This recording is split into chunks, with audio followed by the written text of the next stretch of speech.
sentient beings. May they all be free from suffering and the causes of suffering. May they all be may all sentient beings be happy. Just by saying that, just by wishing that, just by thinking that, you purify lifetimes of karma.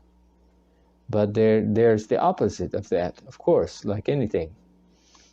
The opposite of that is if you spend your life frivolously, chasing after material things, or getting your life used up in anger and hatred and ignorance and violence, and then it's used up. And then when you reach the end and you're in the bardo and you haven't practiced, and then as Guru Rinpoche says, you'll be like a dazed dog. You won't know which way to go, whether to go forward or backward or side to side, and you won't realize that whatever is appearing is a manifestation of your mind. So first, when you enter into the bardo, and then you would have those friends, if you've been practicing, and they would greet you in a very positive experience. And then second, you would have your teacher to guide you in the bardo. And then third, your idam or dakas and dakinis would appear to you, and you would separation of the consciousness from the body, which takes, the process takes 49 days. There isn't an immediate separation. And then in that case, as you were separating the consciousness from the body, you would do powa, which Ayang Rinpoche teaches, which I have taken teachings of. That's extremely important. If you haven't realized a very high level before the end of your life, powa will become very important for you. Either your teacher can do powa for you, or you, if you realize that higher level of experience as a practitioner, and that you could do powa for other people. You should receive the powa teaching from a qualified master, such as Sacha Trichin Gomong Rinpoche, the head of the Sakya lineage. I received it from him, and I also received the teaching from Chabje Choge Trichin Rinpoche of the Sakya lineage as well, who is the teacher of Sakya Trizin. I felt drawn to both of them. I didn't say, oh, they're Sakya and I'm Nima, or I'm Kagyu and they're Nima, or I'm Gelu and they're not. I can appreciate, I can practice any one of the traditions, the same as His Holiness Dalai Lama can wear the hat of any tradition and give the teaching of any tradition. He's a Rime, non-sectarian. That means that he's really practicing Sopa Chenpo. There's no separations. The only limitation of bodhicitta is within the confines of your mind. However far you can expand your mind, and then you'll be able to manifest that loving kindness and compassion to every being in every realm, and they be freed from all suffering of any kind. So this is a little practice that I do, personal practice, and you could try it as well. It's what I started out with before I took the first time Bodhisattva vows. So what you want to do is you want to picture the 8 hot hells. Now in the 8 hot hells, there is molten fire, melted metal, molten lava, which is being poured, and there's also fire, and there are chains to hold that person in place in the 8 hot hells. Now then you have the 8 cold hells, where you're freezing, and it is called the bone-shattering freezing. So you're in those 8 cold hells, and that's caused by people who have a cold, unfeeling, uncaring personality towards those other people. So You would either have the hot personality where you hate and your ignorance and fear and then your violence, or you would have the cold personality. Then, of course, we have the preta. Preta is like a type of being which is experiencing a very severe suffering. Then we have the hungry ghost. Now, hungry ghost would love to eat something, but the only way they can eat is with the sur. So the pretas are able to enjoy the water offerings. We can do water offering for them. Within the Mahayana Chinese tradition, there's a special sutra about doing water offering and for those hungry ghosts and for those preta. It's an extensive practice which I have done, both in Tibetan tradition and in Chinese tradition. So getting back to the hungry ghost, they have very tiny throat, very small throat, very big belly, they have very big mouth. So then what happens? Of course, they can get into the mouth something, but they can't enjoy it because they have tiny throat. And then it gets to the stomach, big stomach, so then that means doesn't really make a difference how much goes in there. Then the stomach is too big, so it's never satisfied. So that comes, hungry ghost comes from jealousy. Very tight, holding on to that, grasping at that substantial solid nature, and that you would become hungry ghost. And then there are the animal realm, and those sentient beings in the animal realm, they got there because of their karma, and they didn't have enough merit. So then they were born as animal, and then that means they can't say anything. They very much wish to say something, that please don't kill me for your food, don't make me suffer, like those poor animals that you see in the World Wildlife Fund who are being poached, or AASPCA, and they're being beaten or tortured by their owners, those pets, and they can't say anything. They wish they could. They wish they could cry out. And there are cases where pigs make a sound. Before they're killed, they cry out, they scream out. If you're in tune enough to notice that, and then you realize what they're trying to express. Even with cows, people say, oh, what's a cow? You know, they're nothing. No, of course, when they're going to the slaughter, they see the cow in front of them, and there are cases where cows have actually teared up in their eyes. And they realize they're going to die. They see that cow in front of them being butchered. The saw is going, and the cow is cut. And they see that, and they might try to escape, but they can't. They're in a very confined space with wooden gates on both sides of them, and therefore there's no way for them to go. Wouldn't we really don't want that to happen to us? And then there are chickens. Of course, they have brain, very tiny brain, but they still understand. Based on what a person told me who grew up with chickens, he said he observed this very large bird, which is called hawk, H-A-W-K. And it's soaring in the sky, and it wants to eat those chickens. So when those chickens saw that hawk flying over above their heads, and they made special sound to notify other chickens that, oh my goodness, that terrible thing is there, we better get away, run as fast as we can. And so he was a small boy. This was in Tibet. So he didn't do it on purpose, but he thought it was kind of interesting and to experience and observe. So he made that sound, which that large bird made. So then all of those little chickens would run away from him.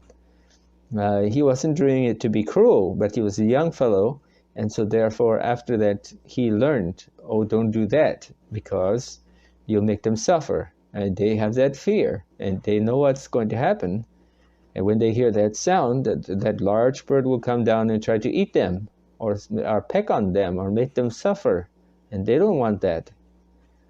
So better not do that to them. All the sentient beings, at some level, experience suffering. Even if we were to go to the very smallest insects, or we were to go to the earthworms, of course, they have sensation. They have skin, so they have sensation. They have feeling. So therefore, when they're cold, they feel cold. When they're hot, they might burn up in the sun. I've seen those on the sidewalk, worms that have burned up because they didn't know how to get out of the sun. There was nothing they could do. Of course, they don't want to experience that suffering, but they do. And we should really think about that. On a positive note, there were some young monks that were going with these wild dogs at Bodh Gaya. And their idea was they would take some food and put it into their pocket. And then they would get those little puppies to play with them, because they are small monks and they don't know. They're still young, very small. That, oh, I want, those puppies to play with me, and I want to have fun. I want to have somebody to play with. So they would take those little puppies and go around the stupa. Of course, those little boys, the little monks, didn't have any idea that I want to bring those puppies to enlightenment.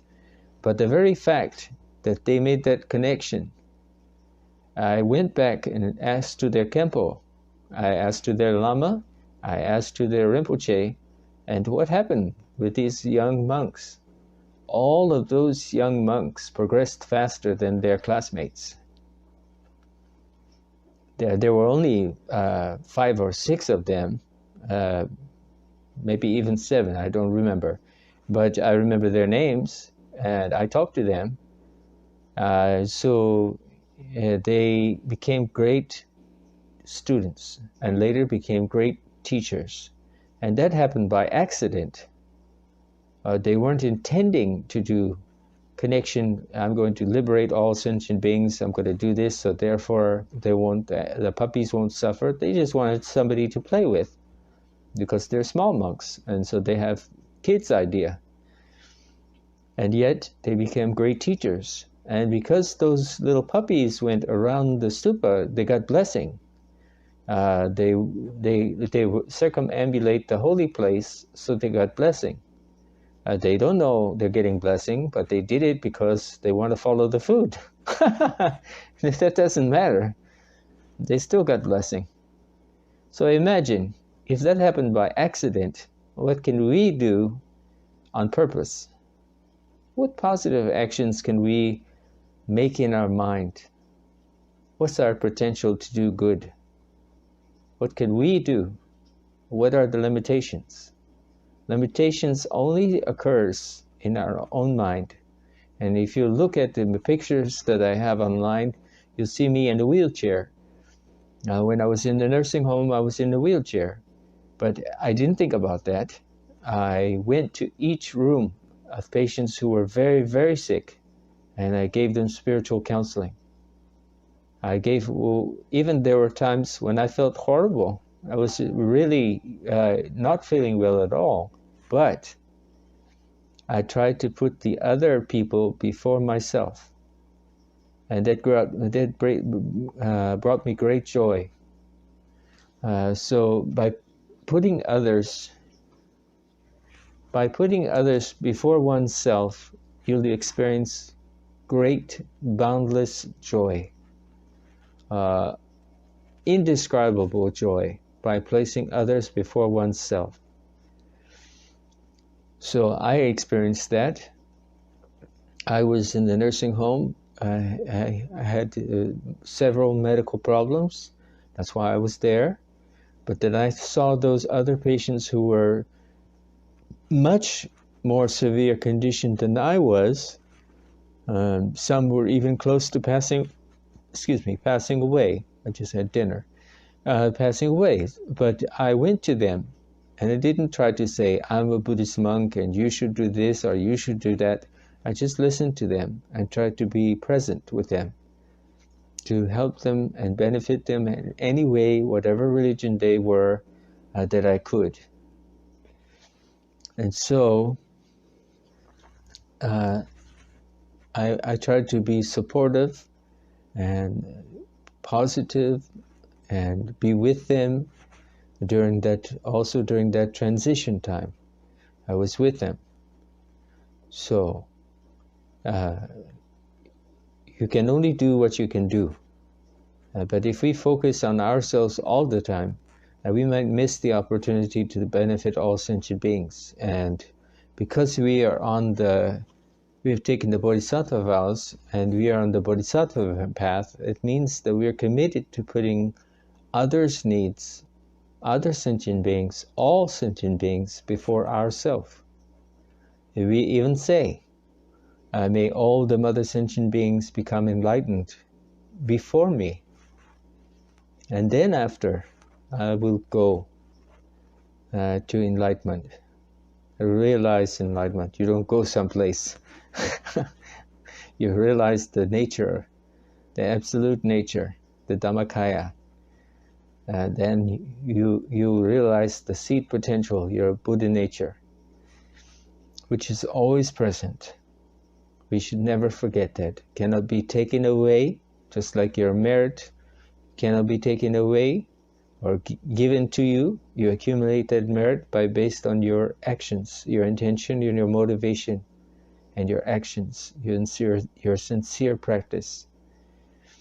And then also your karma, that is accumulated by you over lifetimes and cannot be removed by any teacher, no matter how high they are. You must purify your own karma, your own mistakes. You have to fix them. Other people can't fix your mistakes for you. And so it's an active practice, taking responsibility for oneself. And then in the Bodhisattva path, taking responsibility to benefit all sentient beings before yourself. Yes, you must take care of the human body, you must take care of yourself on the practical level, that's true.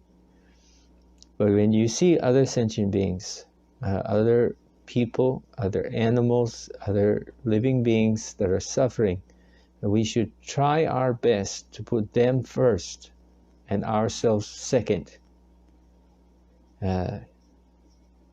We don't want to, as Chabje Dujam Lengpa Rinpoche said, we don't want to wait until the last moment to practice Dharma. That would be too late. We practice Dharma as though our house was on fire. That's a very graphic image. But what Chabje Dujam Lengpa Rinpoche was trying to say about that was, practice as though your house is on fire means take action now. While you have this precious human rebirth and while you have the time, then you want to practice now, not later. Oh, yeah, I'll get to it. No, this is not like a household project. You can get to it when you feel like it. You might not